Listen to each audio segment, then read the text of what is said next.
You, Poke, Wubby, Charlie, etc. It doesn't sit well when I bet a large portion of Twitch fans are really struggling and get made out to be incels when we get upset about it. Yeah, no, I understand that. Except, once again, you've been in here for 13 months. You probably heard me fucking make a joke like that over and over again.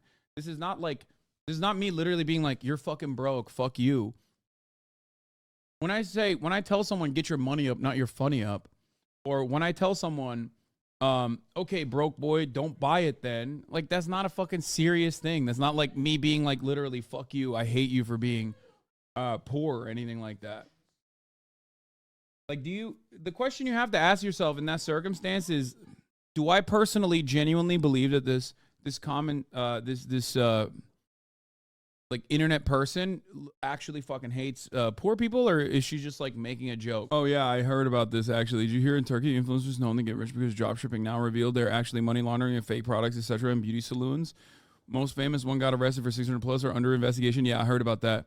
Some people in the government were letting them do that for a percentage. I did hear about this. Apparently they're not like that famous either, which is kind of crazy. I guess the difference is like from where I'm standing as a content creator, like I see this kind of stuff all the time.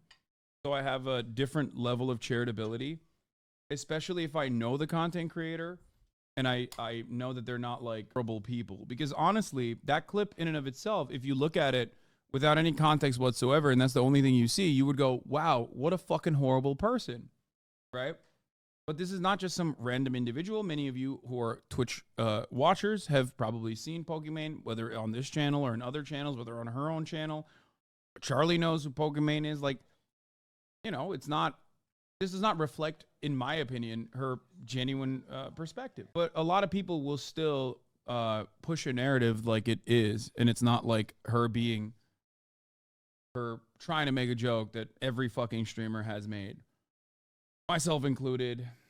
Random people who are millionaires by virtue of others being homeowners, like they are the ones personally exploiting the working class. They did this when Bernie was a millionaire too. Yeah. Accessibility, I think. You literally tell people every day that their barest necessity for living are being price gouged to hell to enforce artificial scarcity, and they don't give a shit, but let Pokimane sell cookies for 30 and they piss this shit everywhere. That's what I mean. It's like, this is not like a commodity that is an absolute necessity, right? It's fucking cookies that an influencer is selling. Of course, there's a fucking influencer tax added on to the fact that it's like also added on top of the fact that it's also supposed to be like fancy cookies, right? It's just ridiculous. And as always, don't fucking buy it is my perspective on the matter. Just don't buy it. If you don't like it, don't buy it. Meanwhile, the very same people who are fucking screeching about the cookie gate are also the very same people who come in here and they go, you're a fucking idiot.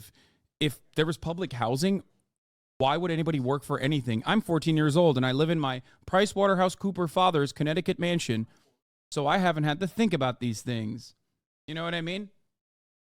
It's very frustrating. You want to buy into your product is a galaxy brain. Like, instead of making cookies, Pokimane could have fucking, become a landlord over this massive, she could have become a fucking slumlord or some shit.